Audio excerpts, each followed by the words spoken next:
দর্শক এখানে দেখা যাচ্ছে বন বিভাগে এখানে মাছের চারা রোপণ করছে দর্শক দেখতেছেন।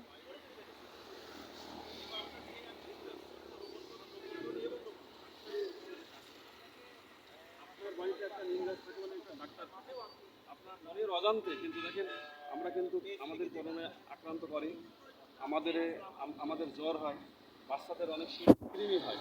এই কৃমি রোগে দেখেন নিমের পাতা অত্যন্ত কার্যকরী। যে সমস্যা হয় তাদের যে সমস্যা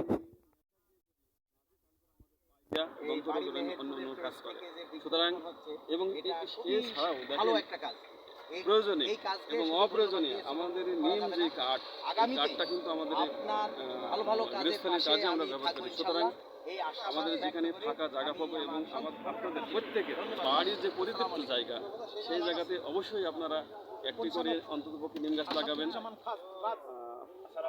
একটি নিম গাছ আপনার বাড়ির পরিবেশকে রক্ষা করবে, সমাজের পরিবেশকে রক্ষা করবে এবং পরিবেশের ভারসাম্য রক্ষা করবে। ধন্যবাদ সবাই। যতগুলো কর্মসূচি আছে তার ভিতরে অন্যতম একটা কর্মসূচি হচ্ছে আমি মনে করি এই বৃক্ষরোপণ। এবং পৃথিবীর যতগুলো কর্মসূচি আছে তার ভিতরে অন্যতম কর্মসূচি কেন বললাম বৃক্ষরোপণ, কারণ হচ্ছে এই বৃক্ষ আমাকে আপনাকে এই পৃথিবীর মানুষকে বাঁচায়। তাই আমি মনে করি বৃক্ষরোপণ পৃথিবীর সর্বশ্রেষ্ঠ কর্মসূচি। তাই কর্মসূচির অনুভূতি যদি বলি, আমার কাছে সেরা অনুভূতি বৃক্ষরোপণ করো, বৃক্ষরোপণ করো, বৃক্ষকে বাঁচাও, গাছ বাঁচাও, নিজে বাঁচো, দেশ বাঁচো, পৃথিবীকে বাঁচাও।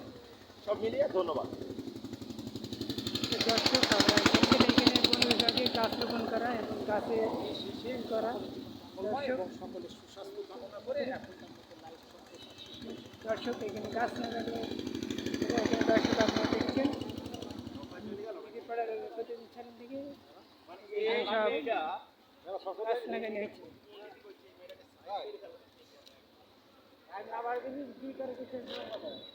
দর্শক বন বিভাগের সামনে এখানে সব গাছ বৃক্ষরোপণ, নিম গাছ, বিভিন্ন রকমের গাছ লাগানো হয়েছে। দর্শক দেখছেন বৃক্ষরোপণের অভিযান শুরু। বৃক্ষ গাছ লাগান, পরিবেশ বাঁচান।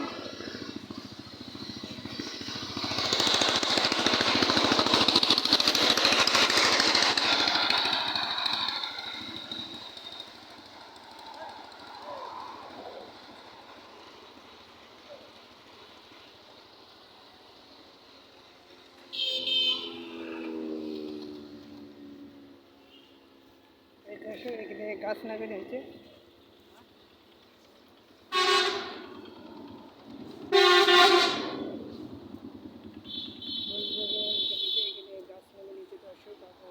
আচ্ছা, এটি কি সরকারের দখল নাকি আপনারা কাজ করছেন কি সাথে? আপনারা এখানে সরকারের থেকে বৃক্ষ লাগাইছেন না কোন বিঘা থেকে? সমাজ সেবা করছি, সমাজ সেবা